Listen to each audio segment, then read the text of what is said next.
Hello, this is Patrick Flores-Scott, coming to you again on behalf of Ann Arbor District Library and Washtenaw Reads to talk about this amazing book, All American Boys by Jason Reynolds and Brendan Kiley. In the book, again, Jason Reynolds writes from the perspective of Rashad, an African-American teenager who is brutally beaten, accused of a crime he didn't commit at a convenience store. And Brendan Kiley writes the chapters from the perspective of Quinn, a white teenager who witnesses the beating and realizes that the beating is being perpetrated by a family friend, his best friend's big brother, and Officer Paul Galuzzo, who had been a mentor and father figure to Quinn.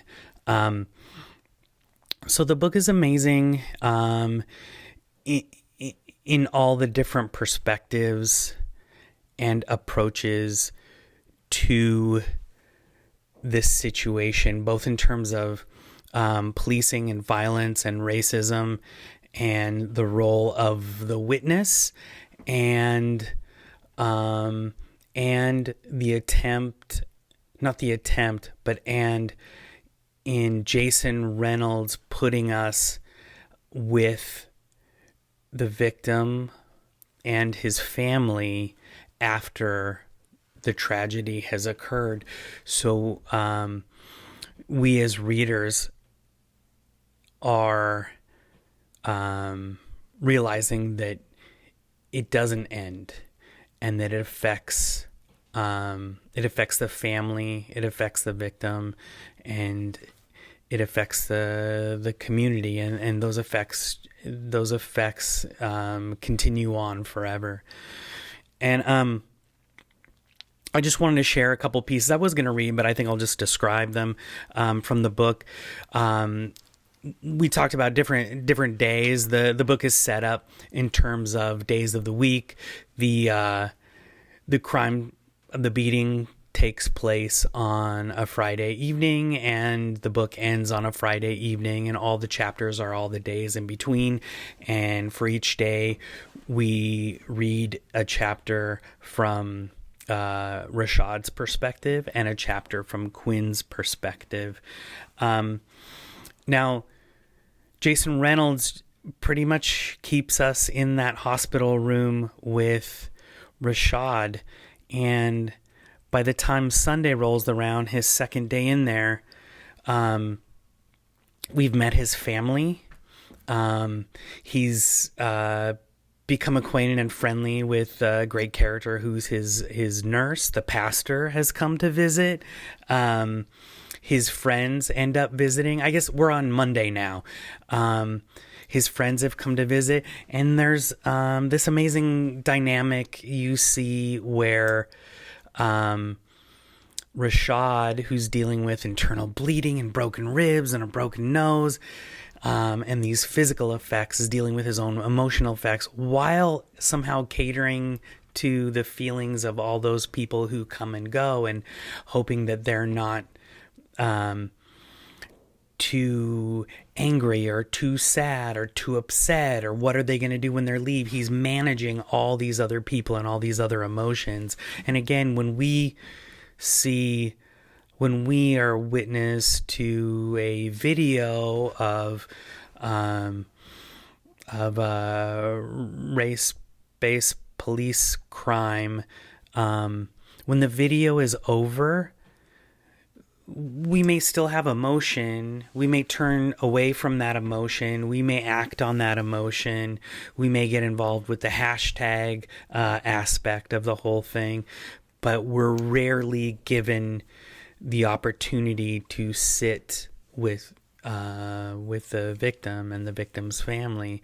And at the same time, we'll talk about Quinn. We're rarely able to spend any time with the family of the policeman and the person who perpetrated the violence. And we do both of these things in this story. But in the scene in the hospital on Monday, after the friends come and visit it feels like that moment he's finally being overwhelmed after seeing all these people and dealing with all of their emotions. And that combined with seeing the video on the screen of him side by side with Officer Galuzzo. Rashad is in the ROTC. So we see Rashad in his ROTC uniform next to the police, Paul Galuzzo in his uniform. And it causes this breakdown. He feels like in that moment that somehow they're being equated to each other in their uniforms, or that somehow they're connected to each other. And he says repeatedly, we're separate, we're not connected. And I didn't do anything wrong. I shouldn't be in this situation. And it's just so powerful, again, to be put into that emotional frame of mind. And what I think about, like, in terms of my own response to these events moving forward, is just wanting to take that time and even if I can't know more about that person, just to try to imagine their lives and their families' lives in the way that that things might be unfolding for them emotionally. And I wonder about the effect of the video in that regard. It's so compartmentalized, the video, that maybe, I don't know, it allows us to turn away from it, as opposed to if it was a more complicated news story, or that if the media was allowed to dig deeper, or was forced to dig deeper into the lives of the people. It seems like there's always a story that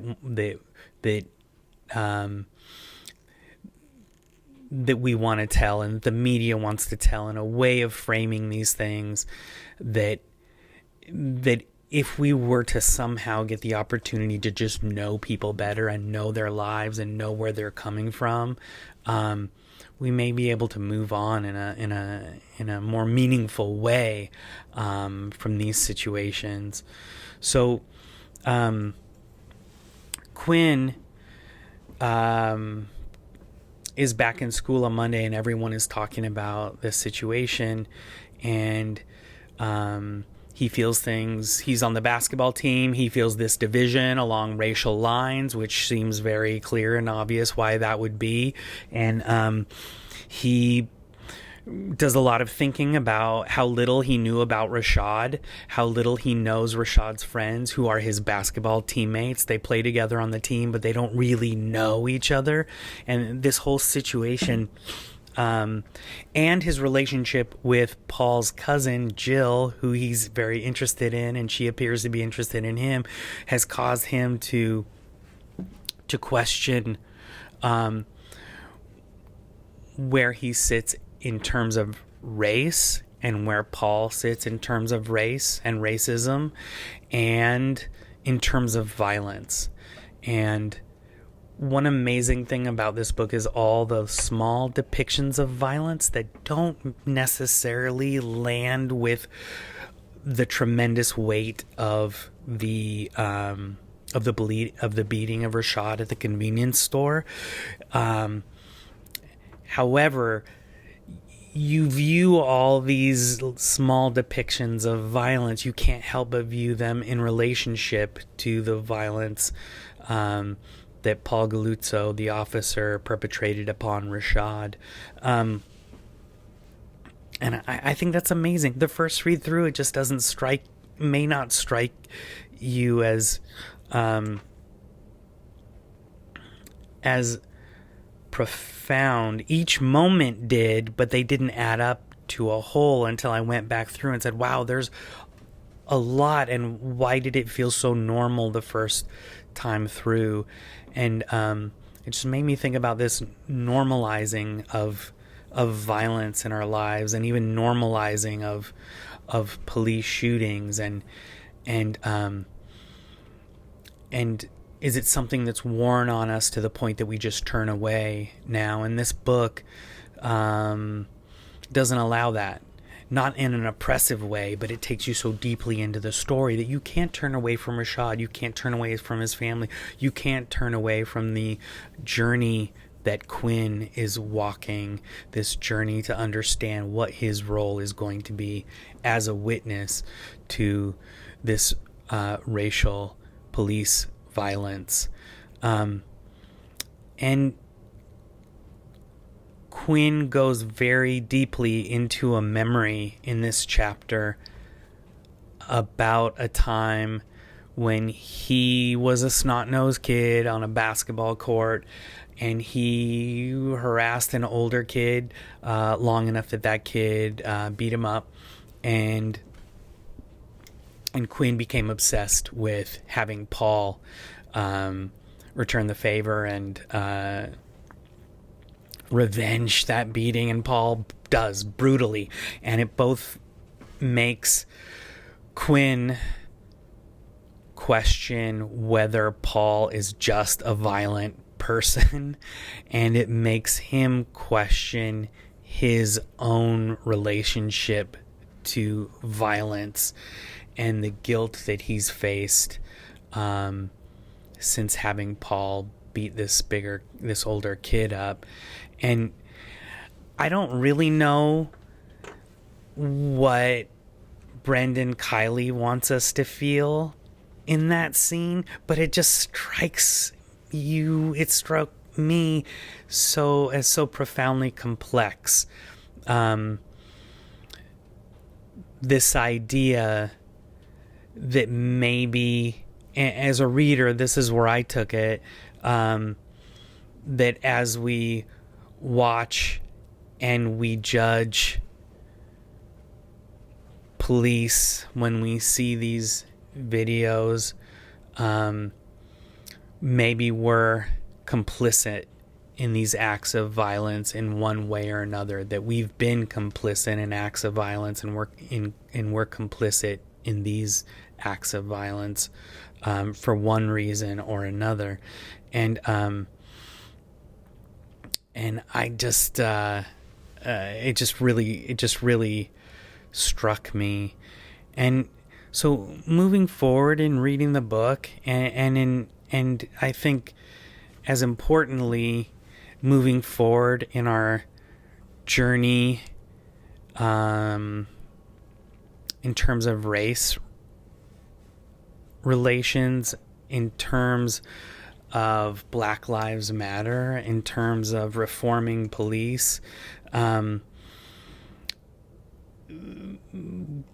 this book really grounds, again, a very distancing experience normally in the news and in the media, and what should be very real through fiction. There was no distance in this book.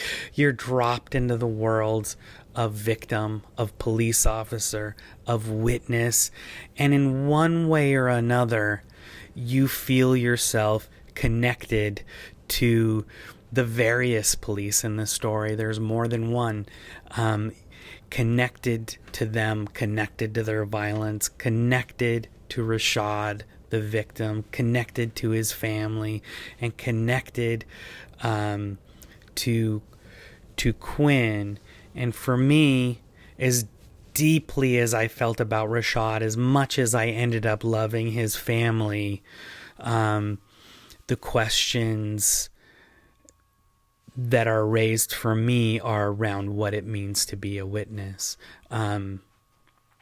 Because I have the white privilege, and I have not been beaten up because I look the wrong color. But we're all a witness. We're all witnesses to this. And